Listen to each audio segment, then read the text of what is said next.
The world's second tri-fold is here. Huawei today unveiled the Mate XTs Ultimate Design triple foldable with top-notch specifications at a cheaper rate than its predecessor. The design is unchanged from last year. Huawei Mate XTs comes in black, red, purple, and white colors. It weighs about 298 g. The newly unveiled Huawei Mate XTs has a 6.4-inch single-mode screen and a 7.9-inch dual-mode display. When completely unfolded, it features a 10.2-inch foldable display. The phone features LTPO OLED panels with adaptive refresh, a 1440 Hz high-frequency PWM dimming rate. Huawei powers the Mate XTs with a Kirin 9020 SoC paired with 16 GB of RAM and up to 1 TB of onboard storage. It ships with HarmonyOS 5.1. The Huawei Mate XTs gets a 50-megapixel outward-facing primary camera, accompanied by a 40-megapixel ultra-wide camera and a 12-megapixel periscope telephoto camera with 5.5x optical zoom. The tri-fold smartphone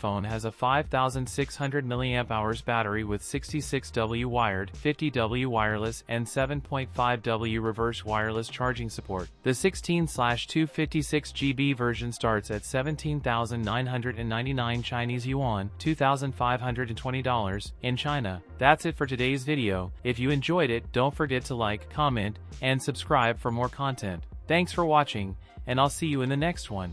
The Mate XT2 will allegedly have the exact same screen as the original.